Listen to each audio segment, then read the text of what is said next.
brought in this rifle. It was a 5th generation grandfather of mine. He fought for the North. It's pretty cool that you have a personal connection to it. This thing looks pretty old, Rick. It is. This is an old, what they call firefighter station. What they do is they mount these on top of their fire trucks back in the day. I'll just hook it up out in front of my house. I live by a mountain, and wildflower seeds on the side of the mountain and hose them down. Customer brings in a fantastic find, a first edition Rolling Stone magazine. Rick is genuinely impressed by its condition, noting it was printed on cheap newsprint, so finding one this nice is rare. He geeks out over the John Lennon cover and the vintage ads, like one for Pink Floyd at the Fillmore. The customer's hope is clear. He wants about $350 for this iconic piece of music history. The stage is set for a classic pawn shop negotiation. Got something to show you here today. What's that? Got a first edition Rolling Stone magazine. It's still a big deal to get your picture on the cover. Oh, it'd be great to get your picture on the cover of Rolling Stone. I'd buy 5 copies for my mother if I did. Came to the pawn shop today to try and sell my Rolling Stone magazine, first edition. I just think it's a good time to sell it. I think it's worth around $450. The magazine negotiation is a lesson in pawn shop economics. The customer asks for $350, but Corey argues it won't sell just sitting on a shelf. He says once it's framed and displayed, it becomes desirable. It's all about presentation and marketability. They eventually settle on $300, and the customer is pleased, joking he'll try not to lose the cash in Vegas. It's a fair deal that leaves everyone happy and a lesson learned. I'd like to sell it today. And how much did you want for it? $350. 300. This sitting on a shelf don't sell. Well, Honest, man. Look, hey, we'll yeah, buy that don't magazine. show very good there, does it? Don't show very good that way. Framed, matted, nice display, sells.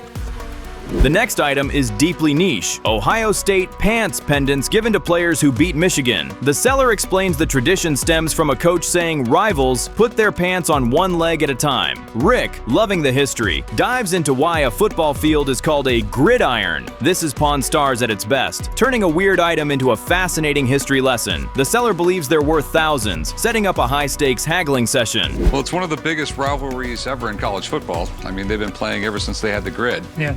The field used to be painted completely different. It used to be squares on the field, and that's why it was called the gridiron. Still called the gridiron. The pendant seller wants $2,500, but Rick points out the flaws, noting the gold plating is wearing through. He makes a low offer of $1,500, which the seller immediately rejects as too low. You can feel the seller's pride in these unique items clashing with Rick's realistic view of their resale value. It's a tense moment where the emotional value of sports memorabilia meets the cold, hard math of the pawn business. $2,500 for the pair. Ooh. They're a one-of-a-kind thing. You know, it's something that the average fan is never going to have. I'll give you $1,500. I can't do that. That's too low. I'll go $2,000. I'm gonna price them at $1,500, so I'm not making a fortune off you. That's your bottom line. You won't go 22. I'll go $2,000. All right, you got a deal. Okay, all right. The Picasso customer shares her story. The etchings belong to her mom, who bought them from an art dealer in the 70s. She grew up with them on her wall, always wondering, who the heck is Picasso? It's a funny and relatable admission that highlights how fine art can be utterly mysterious to a child. This personal backstory adds a layer of sentimentality to what is about to become a purely financial discussion. We're gonna go look around. So where did you get these? They belong to my mom. I'm selling them for her. Like something Chum could have drawn. Yeah, probably could have, but he's not Picasso. Picasso drew it first, and that's why it's worth money. Picasso's not the first guy to draw a dove. Corey continues his relentless campaign against Picasso, telling Rick, "I don't got that much love for Picasso, buddy." Rick, with the patience of a saint, simply replies, "Yeah, but it was still Picasso." This sums up their entire dynamic. Corey is the everyman who doesn't get the hype, while Rick respects the established market and legacy, even if he personally might agree. Their bickering is the comedic heart of the show. I don't got that much love for Picasso, buddy. It just... Yeah, but it was still Picasso. Picasso made over 50,000 different pieces during his lifetime. Some of them are incredibly valuable. So before I lay out any cash, I'm gonna get these things checked out. The art expert Brent arrives and delivers his initial verdict. One piece is a mass-produced blue dove lithograph worth maybe $200. The other, poor Robbie, has a wild backstory. Picasso gave the plate to a friend who printed more whenever he needed cash. This immediately makes the item more interesting. It's not just art, it's a story of friendship and financial desperation, which is far more compelling for the pawn shop context. Well, this is what I called you about. I know The poor Robbie, some of them are worth like $100, some of them are worth like $800-900. Right. I can tell that it's a real etching and everything. I just don't know the difference why some are worth more than others. The appraisal intensifies as Brent examines the paper quality. He discovers the poor Robbie is on heavy arches paper, a sign of an early, valuable pressing. His final estimate is a gallery price of up to $1,500. The customer's face lights up with excitement and validation. This is the magic moment where an expert's knowledge transforms a question mark into a valuable asset, completely changing the negotiation's trajectory. So what I'd like to do is take a closer look at it, if I may. Okay, sure. Okay. It's on a real heavy stock paper, an arches paper, which is indicative of one of the early pressings. Later on, they did it on a much cheaper paper. So the fact that this is an early edition is a very good sign. The negotiation for the Picassos is tense. She asks for $1,000, but Rick refuses, citing the commonness of poor Robbie. He offers $600 for just the dove etching. They haggle fiercely over every $50, from $750 down to $650. You see her fighting for her mother's perceived treasure, while Rick fights for his profit margin. She finally accepts $650, a compromise that leaves her content, if not fully satisfied. This one I wouldn't want, it's just too common. And this one right here, I would give you $600 for it. What about 9? I don't get gallery prices. I go 6. 650? Yeah, I go 650. All right. Thank you. You want to write her up, son? Car expert Danny drops a bomb on the 1931 REO owner. Despite the car's cool factor, a full restoration could cost $30,000, and the finished value might only be $35,000. In its current state, it's worth a mere $8,000. The owner's disappointment is palpable. He thought his family heirloom was worth a fortune. This is a brutal lesson in how nostalgia and rarity don't always translate to high monetary value. It's one of those things. I mean, there's a lot of rare things out there that aren't worth a lot of money because you just don't have the market for it. If it was a Cadillac of the same era, it would be worth a lot more money. Thanks for coming by, Danny. Absolutely, brother. Thanks for having me. In defense of the car, she's gorgeous. Rick reflects on the risky car business, admitting classic car renovation is one of the chanciest things they do. He offered $8,000 hoping the value will go up, but credits Danny with saving him from a massive financial mistake. This moment of introspection is key. It shows that for all the haggling, Rick knows his limits and relies on experts to avoid crippling losses. It's a smart business move, not just cheapness. Yeah, I really can't take anything less than 25, 30. 5 years ago, you could have probably got 25,000 out of it. Thanks for letting me take a look at it, though, man. Yeah. Thank you. Appreciate it. We appreciate it. I didn't settle for 8,000 because the car to me is worth more than 8,000. The episode ends on a hilarious prank. Chumlee has drawn his own poor Robbie, and the old man is asked to judge it against the real Picasso. He trashes it, calling it horrible and pathetic, but never says which is which. The guys demand their $100, creating perfect, unresolved chaos. It's a brilliant comedic end that reminds us this is a family business where they can still joke around. Grandpa, you know Picasso, right? Yeah. What do you think of that? I think it's horrible. It's a copy of a very common Picasso. I mean, it's pathetic. Whoever did it is not an artist. Pay me. Pay me. No. We bet $100.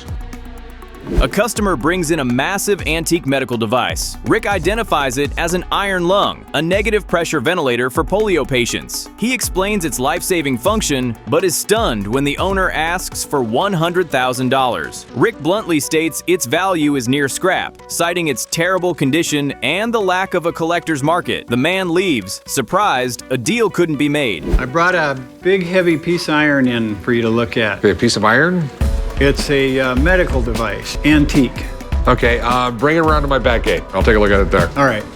The next item is truly out of this world, a NASA Space Shuttle toilet seat. The seller explains its unique design, emphasizing the need for a tight seal and zero gravity to prevent, well, floating disasters. Rick is both amused and skeptical, noting how small it looks. The seller asks for $400, but Rick admits he's clueless about the toilet seat market and decides to call in an expert.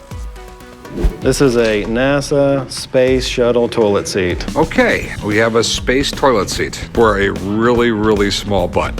Right. You need a good tight seal so there's no leakage. Back with the iron lung, Rick takes a closer look, noting the intact porthole and the uncomfortable-looking bed inside. He reflects on the device's historical significance as a medical marvel of the 1930s. However, he reiterates the major hurdles: its enormous size, creepy factor, and the sheer difficulty of finding any buyer for such a niche, large, and deteriorating piece of medical history. The iron lung was a huge lifesaver. It might look barbaric by today's standards, but back in the 1930s, it was high-tech. Do you mind if I take a closer look at it? Go ahead. The porthole still open up? Yes, sir.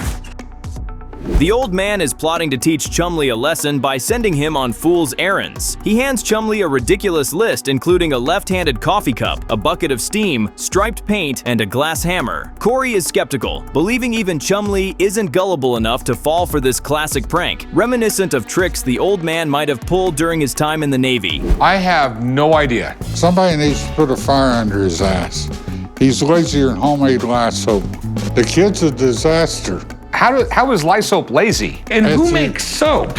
The space toilet seat expert, Mark, arrives. He confirms the seat's authenticity, detailing its foam core and vinyl coating designed for a perfect seal in microgravity. He drops a hilarious fact: NASA had to measure all the astronauts' backsides to design it. He also reveals that flown seats have a serial numbered titanium insert, which this one lacks, meaning it's a real NASA item but never actually went to space. I have to ask, where the heck did you get this? Well, out of college, I took a job with Sanderson Plumbing Products. One of the engineers that worked on this program offered this to me. It's interesting in space. With the expert's authentication, Rick negotiates with the toilet seat seller. The seller sticks to his $400 asking price. Rick counters that someone might mistake it for a porta-potty seat. They go back and forth, eventually settling on $300. The seller is pleased, joking that he might have just set a record for the most expensive single toilet seat ever sold. A truly unique day at the pawn shop. How much do you want for it again? $400. I'll give you $200 for it. About 400. I mean, this is my big problem. Someone's gonna think it's off a porta potty. Okay. How about $300? It's his money, man. You own it. All right. Chumley is on his mission, asking a store clerk for a left-handed coffee mug. The clerk, understandably, tells him they don't exist. Corey checks in on him, confirming this is all a prank. But Chumley isn't mad. He's already plotting his revenge on the old man. He seems to be enjoying the excuse to goof off rather than work, turning the tables on the prank's intention. You're right-handed. Why do you need a left-handed coffee cup? Because my right hand's getting sore and stiff, and I gotta have my coffee. Bucket of steam, that's pretty self-explanatory. What is this? That's striped paint. Chumley's idea of fun is revealed as he spins around wildly in a chair, making himself incredibly dizzy. He then struggles to stand up and walk in a straight line. Corey watches, amused, and comments that Chumley always finds a way to make anything fun, which is why they've been friends for so long. The fool's errand has backfired, giving Chumley a perfect excuse to play. Here, sit in this chair. The old man thinks he got the best of me by making me run dumb errands all day. The joke's on him, because I'd rather do stuff like this than work any day. Watch. Now you have to stand up and walk in a straight line. I'm really dizzy. Wow. A new customer brings in a copy of Fear and Loathing in Las Vegas, personally inscribed to her by the author, Hunter S. Thompson. She recounts a wild weekend in 1980 where she was supposed to help him type an article, but nothing got written due to his paranoia. She survived the experience and now hopes to get around $800 for this unique piece of literary history. What do we got? I have a signed copy of Fear and Loathing in Las Vegas. I got it from Hunter S. Thompson. You got it from Hunter S. Thompson? How'd you do that? I actually spent a weekend with him in 1988. Oh my God, and you survived. I did survive. Corey is a huge fan of the book and the stories behind it, but he has no idea about its value. He calls in his friend Rebecca, a book expert. She authenticates the inscription, noting Thompson's distinctive loopy H and his tendency for long, bizarre notes instead of simple signatures. She explains this is a prime example of his gonzo journalism style and gives it a retail value. Fear and Loathing in Las Vegas. And it looks to be an inscribed copy. It is. Hunter Thompson said that he got into writing because it was the only thing he was good at. The expert values the book between $400 and $500. The customer had hoped for $800, but now has a realistic baseline. Corey, a genuine fan, makes an initial offer of $250. They negotiate back and forth, with the customer emphasizing the personal nature of the signature. They finally settle on $350, and the customer is happy she sold the book to someone who appreciates it. I gotta make more than 25 bucks off the deal. I'll go 300. It's kind of low. He did sign it personally. How about 350? All right, you got a deal. Chumley returns to the shop with his procured items. He presents a bucket with a cloud of steam coming from it and a coffee mug he claims is left-handed because it has L written on the bottom. The old man is less than impressed, but Chumley insists he delivered exactly what was asked for. The prank concludes with Chumley feeling victorious for turning the tables. One bucket of steam, one left-handed coffee cup. Well, it is a bucket of steam. You wanted a bucket of steam. You know, ask and you shall receive, but be careful, that's hot. But this is just a regular coffee cup.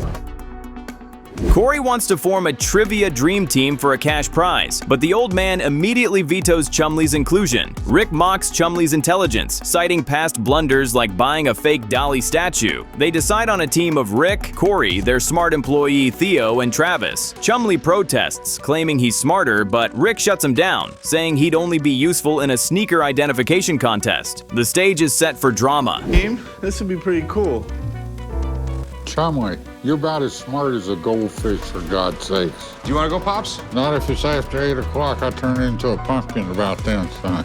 A customer brings in a Popeye-themed antique coin bank designed to teach kids to save. Rick, a self-proclaimed tough sailor like Popeye, admires the sturdy metal construction. The seller hopes for $50 but admits he got it for free. Rick offers $20, they negotiate and settle on $25. The seller is happy to get anything for his free garage sale find. A nice little start to the day. What do we got today? I have a bank.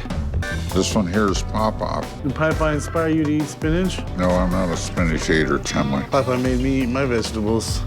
Yeah. Rick's gun expert friend Craig arrives, but this time he's selling. He presents a Civil War-era D. Moore pistol with an incredible claim. It belonged to a black Confederate officer from Louisiana. Rick is deeply skeptical, stating he doesn't believe the South had black officers. Craig cites a history book as evidence. The gun itself is in nice condition, but its entire value hinges on this controversial, unbelievable story.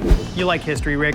Bought this gun, and when I saw it, I knew it was for you. All right, so what's so special about the gun? Gun is a Moore, and it belonged to a black officer during the Civil War from Louisiana. The historical debate heats up. Rick reiterates his doubt about black officers in the Confederacy. Craig acknowledges it's weird but stands by the book's documentation. Stumped, Rick decides to call in the ultimate authority, Mark, the beard of knowledge, for a definitive history lesson. Craig agrees, hoping to learn the truth himself. The item's $7,000 asking price depends entirely on this obscure slice of Civil War history. Okay, I know there was black army in the South, but I don't believe they had any officers. I don't either. That's the weird thing. As far as I know, there was just a couple black officers in the Union In the Army. whole Civil War, I know. But you've got this book saying that this gun belonged to a black officer from Louisiana. Mark the expert examines the engraving naming Lieutenant Hayes of the Louisiana Native Guard. He clarifies a crucial point: there were no black Confederate officers. However, after Union forces took New Orleans, they raised the Louisiana Native Guard from free black men, and its officers were black. This gun isn't a Confederate relic, but a rare artifact from one of the Union's first black regiments, completely changing its historical context and significance. I want to specifically look at what's engraved on it, because I'm sure you know the gun itself. Lieutenant S. Hayes, F. 2nd Regiment, Louisiana Native Guard.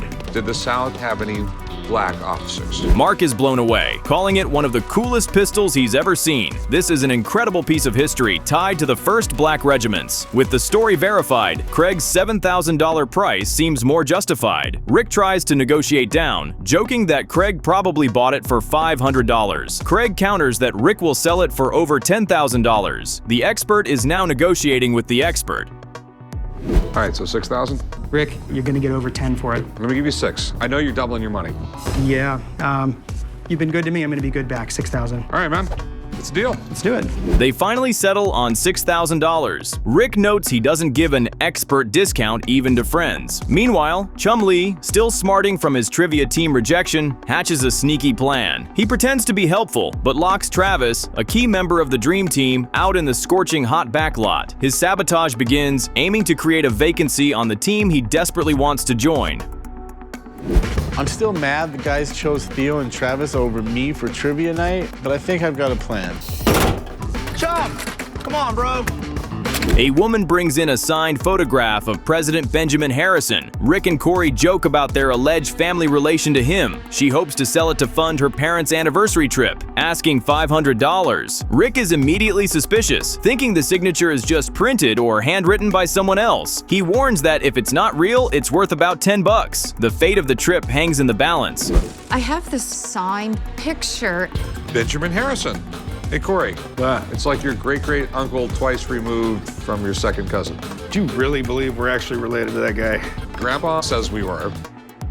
Rick calls in signature expert Stewart, admitting that a genuine signed presidential cabinet card is a different story. But Chumlee's sabotage plot thickens. Rick can't find Travis for the trivia night. Chumlee casually mentions he sent Travis on a pointless errand to another pawn shop, a task that could have been done by phone. Rick sees right through it. Chumlee did this on purpose to ruin their team.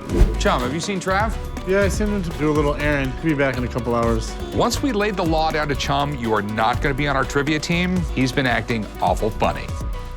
With Travis out of commission, Rick recruits the old man for the trivia team, bribing him with the promise of chicken wings. Chumlee, lurking nearby, again offers to fill in, but is ignored. His plan to create an opening worked, but they'd rather bring in a sleepy senior citizen than accept him. The insult is deep, and you can see the revenge gears turning in his head. What are we going to do about tonight? Need 4 people on a team. Dad, is there any way you can make it? I won't keep you out that late. Do they have chicken wings? Yeah. I'm in. Okay, cool. Thanks, son. Signature expert Stewart delivers the verdict. The Benjamin Harrison signature is 100% real, noting specific flourishes like the blip in the B. However, it's a second or third generation photograph, reducing its value. He appraises it at a fair retail price of $1,250. The customer is thrilled, having only hoped for $500. Rick and Corey now face negotiating with a seller who knows her item is worth much more. I do believe this was signed by President Benjamin Harrison himself. Oh, wow. Okay, sweet. Oh, wow, that's great. Well, there is one little condition with it. All those extra lines. I don't think this is a first-generation photograph. The negotiation is awkward. Rick offers $700, more than her original $500 ask. Emboldened by the expert's appraisal, she negotiates up to $750. Rick and Corey ruefully admit calling the expert might have cost them. They finalize the deal at $750. The customer is delighted, getting a fair price for her piece of American history. It's a win for her, a slightly more expensive win for the shop. Could you do $750? I guess we really shouldn't have called Stewart in, huh? Yeah, I'll give you the $750. It's a deal. Thank you. All right. At the trivia night, Rick's team is shocked. Chumlee didn't just mope. He formed his own rival team, recruiting Jeremy for sports questions and, devastatingly, Rebecca, the book expert who just appraised the Harrison photo, for everything else. Rick's dream team is now facing a nightmare team of ringers. Chumlee's revenge is brilliant and personal, showcasing a cunning they never credited him with having. Oh no, guys, it's Rebecca. Hey guys. Hi, Rebecca. Really? You guys ready to kick some butt? Yeah, let's do it. Let's do it. Well, we're just waiting for one more team member. The trivia host announces the winners, Chumlee's team. They win the $200 cash. Chumlee erupts in celebration, gloating directly at Rick, who's the trivia champ now. His elaborate plan of sabotage and assembling a killer team paid off perfectly. The ultimate underdog victory, proving that even if you're not book smart, you can be strategically brilliant and deeply, hilariously petty. The answer is, he did not open a work. By a landslide, the winners of $200 cash is Chumlee's team. Rick checks a Civil War rifle with a personal family history. The owner says his ancestor fought for the North and was wounded at the Third Battle of Frederick. Rick decides to check if it's loaded, a critical safety step often overlooked with antiques. He inserts the ramrod and discovers it doesn't reach the bottom. The confirmation is chilling, and it's loaded. This 150-year-old weapon is still live and dangerous. We have a replica suit from the video game Halo. You did a really good job. That thing's badass. Chicks really dig this stuff too. I mean, check this out. The rifle's owner shares more grisly details. His ancestor took a lead ball to the knee but refused amputation, surviving when many died from surgical infections. Rick notes that muzzleloaders were the Civil War's most common weapon, but a personal story makes this one special. However, the loaded state overshadows everything. The potential for a historic and hazardous discharge adds a layer of drama to the appraisal process. This tells about the battles he was in. He was wounded in Fredericksburg. He took a lead ball to the knee. Did he lose his leg? Was it amputated? No, he wouldn't let him operate. A new customer arrives with an incredible homemade Master Chief suit from the video game Halo, complete with a wearable suit and an assault rifle replica. He boasts that chicks really dig this stuff too. He built it himself over 700 hours to help pay student loans, hoping for around $2,000. Rick and Corey are visually impressed, but clearly out of their element with such a modern, niche collectible. What do we have here? We have a Halo replica suit from the video game Halo. Sweet. Got the MB-85 assault rifle from the video game. Rick asks the price. The builder wants $2,000. Rick bluntly says that's too far out of my league and throws out a shockingly low counteroffer, $100. The builder is stunned. Rick explains the custom-fit suit has a tiny resale market. He raises his offer to a top of $200. The builder, who's seen similar suits sell for $15,000, declines. He leaves, disappointed, but taking his awesome suit home. So what do you think? Pretty sweet, isn't it? What are you looking to get out of it, man? I could probably part with it for maybe $2,000. 2,000 is just going to be a little too far out of my league. Too far out? What would be more in your league? Something like this. A seller brings in a collection of vintage pawn shop movie posters, including Unclaimed Goods and Pawn Ticket 210. He needs cash after losing his wedding ring. Rick loves them, noting pawn shops were once the primary form of consumer credit. He points out the 3-ball pawn symbol on his own shirt. The seller wants $2,000 for all 4. Rick, wanting them for the shop's walls, is in a tricky negotiating position. Came down to the pawn shop today to sell my vintage pawn movie posters. I lost my wedding ring, and I told my wife I'd sell some posters and buy a new ring, a nicer ring. Rick admits he wants the posters for himself, which is always a bad thing. He offers $1,000 for all 4. The seller refuses to break the set. They negotiate, eventually settling on $1,500. Rick feels he overpaid, but thinks they'll look amazing in the store. It's a classic Pawn Stars moment, paying a premium for personal passion over pure profit, a luxury Rick sometimes allows himself. I'll give you $1,000. For all 4? For all 4. Oh, I like them too much. I'd let you have them for $1,000, so I take this one out and keep it. No, that's not happening. A man brings a rusted 1950s Murray atomic missile pedal car his wife banned from the house. Rick identifies it, noting the morbid irony of nuclear-themed toys for kids during the Cold War. The extreme rust concerns Corey. Rick sees potential, believing it will sell if restored. The owner wants $1,500. Rick lowballs at $500, citing the massive restoration cost. It's a battle between sentimental rust and commercial reality. Believe it or not, it was an atomic missile pedal car. I mean, it was right on the side that said atomic missile. They made them in the 50s and the early 60s, but I'm thinking this one's the 1950s one.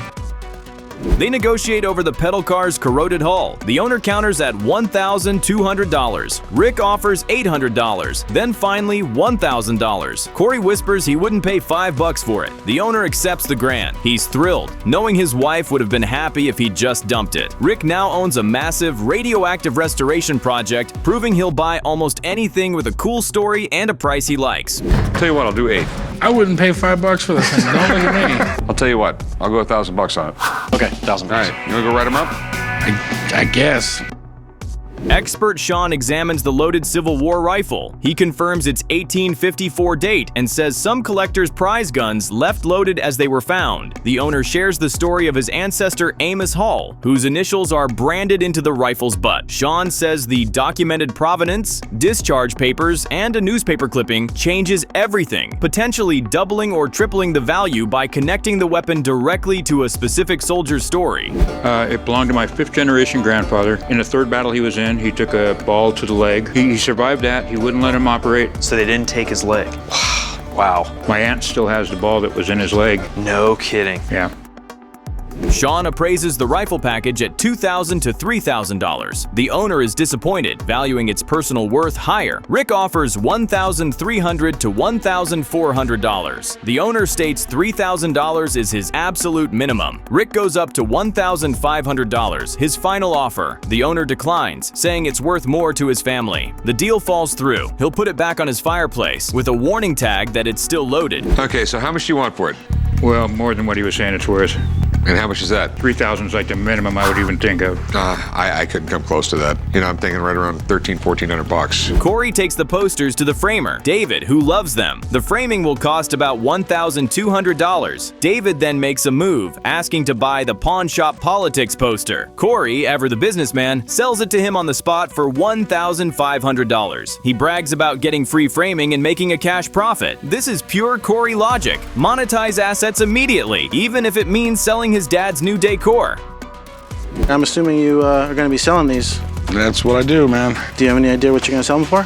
Probably in the range of $1,000 to $2,000 a piece. Okay, I really like this one, man. Rick admires the framed posters, but immediately notices one is missing. Pawn shop politics. Corey reveals he sold it to the framer for $1,500. Rick is furious. If I wanted to sell them, I would have done it myself. I want to keep them. He orders Corey to go back and buy it. Corey complains, I can't win around this joint. The father-son conflict over art versus profit is perfectly on brand. You sold the other poster? Yeah, dude, we broke even already. If I wanted to sell them, I would have done it myself. I want to keep them. I mean, I can't get pawn shop stuff like this every day. Rick is happy to have the poster back, placing it proudly on the wall. The old man then asks about the other missing poster. Rick admits he sold one earlier for $1,500. The old man, siding with the profit motive, says, $1,500 is better than a damn poster. Corey gets the last laugh, pointing out the hypocrisy. Don't be pissed, Rick. I'd sell chum if I got a chance. Sweet. Thanks for getting it back. Put it right over here. All right. Where's the other one at? Don't look at me. I don't know. What they were saying? I sold it.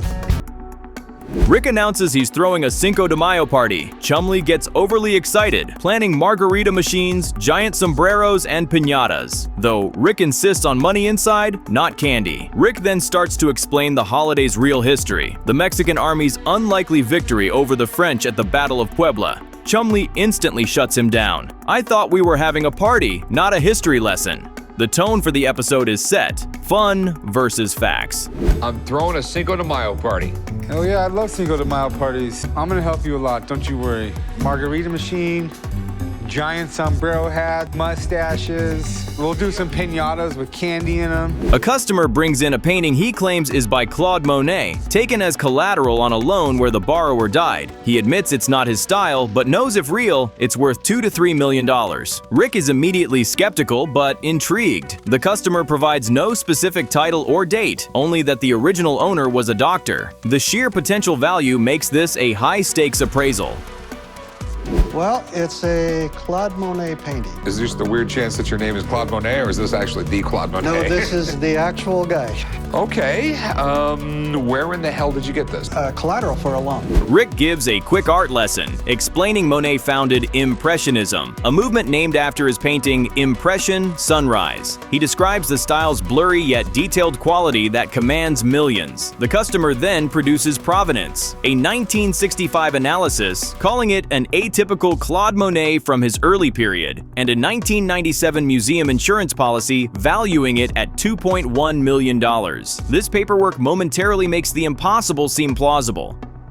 The things that made Monet paintings so great, they were a little bit blurry. That's Impressionism. But you could still see detail and depth. That's what made them so special, and that's why they go for millions and millions of dollars. Rick admits he's not qualified to authenticate a Monet, but is willing to spend serious money if it's real. He calls in an expert, hoping they can both profit. The customer hopes to walk away with $1 million. The sheer audacity of a potential multi-million-dollar art deal happening in a pawn shop is peak Pawn Stars drama. The tension between dream and probable reality is palpable. Piece, let me take a closer look at it. Please do. My first impressions of the piece is it certainly looks like something Monet would have painted late 1870s when he was fascinated with a lot of rural France.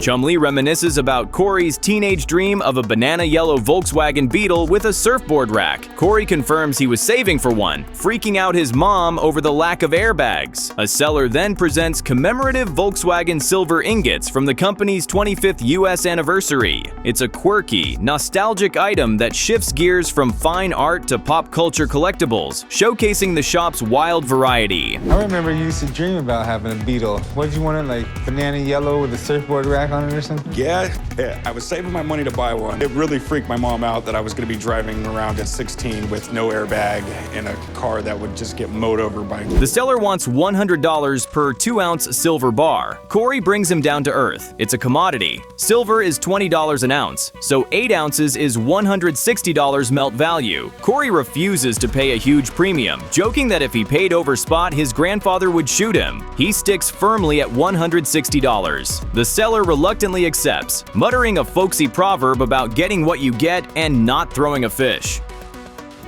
You know, despite having the Volkswagen logo on it and everything else, it's got 2, 4, 6, 8 ounces of silver here. Silver's at $20 an ounce. It's $160. $160. Rick continues his unsolicited history lesson, correctly noting Cinco de Mayo isn't Mexico's Independence Day. That's September 16th. He traces the U.S. celebration to Mexican miners in the 1860s California. Chumley and Corey are visibly bored. Rick even offers history books, to which Chumley sarcastically replies, "That sounds just freaking miserable." The generational clash between Rick's lecturing and the crew's desire for pure fun is hilarious and relatable. No, it was the Battle of Puebla. It's when a smaller Mexican force beat a much larger... No way. I didn't even finish my sentence. Art expert Brett arrives and is stunned to see a supposed Monet in a pawn shop. He explains Monet's monumental importance in art history. He examines the provided provenance but calls the early period description vague. His initial impression is that the style and subject, rural France, could fit Monet's late 1870s work. However, he's cautious, knowing the stakes are in the millions. The hope for authenticity is still alive. Oh my gosh, this is the Monet. This is it. All right. Monet's one of the biggies. I mean, when you think of fine art masters, Monet's right up there near the top of the heap. He established probably the most important artistic movement of the last 200 years. Brett points out potential red flags. The painting lacks the texture, impasto, and vibrant color palette typical of Monet. Yet, he doesn't dismiss it outright, noting it could be a study or lesser piece. With potential value at $5 million, he insists on a second opinion from another expert he trusts implicitly. The careful, methodical approach underscores how perilous it is to authenticate a masterpiece in this setting. So you have to really capture the impressions quickly. The brush strokes are there. It's very thin. Usually you'll get some sort of impasto, a little bit more texture. He usually had some texture in his pieces, and this, again, there's very little of that. While Rick is busy with the Monet, Chumley, Corey, and the old man conspire to exclude Rick from the Cinco de Mayo party. They call him a know-it-all dweeb and a total nerd who will ruin the fun with facts. They plot to send him on a fake errand to Pa Rump. It's a hilarious mutiny, highlighting Rick's reputation as a walking encyclopedia that even his family finds exhausting.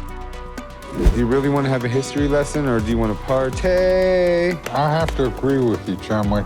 Rick can be a damn bore. We can just explain to him we don't want him there. The second art expert, Gerard, is called in. He immediately notes the painting should be 150 years old and show cracks, especially in the signature area. This one has none. He examines the back of the canvas, looking for old paint seeping through, and finds none. His technical analysis is methodical and devastating for the hopeful seller. The dream of $1 million payday begins to crumble under scientific scrutiny. Gerard is the man that I go to in our gallery when we have masterpieces come through just to verify authenticity and things like that. I trust his opinion implicitly, so. Okay. Gerard delivers the final verdict with 200% certainty. It is not a Monet. The paint is too flat, lacks shadows, and shows no age cracks. The seller is crushed, simply saying, "Wow, really? Not real." Rick philosophizes, usually when it's too good to be true, it generally is. The multi-million-dollar fantasy evaporates, leaving only a nice but worthless imitation. Another reminder why expert calls are essential. How sure are you of that? 200% sure, because there is absolutely not one crack in the paint itself, which is not usual for 150 years old painting.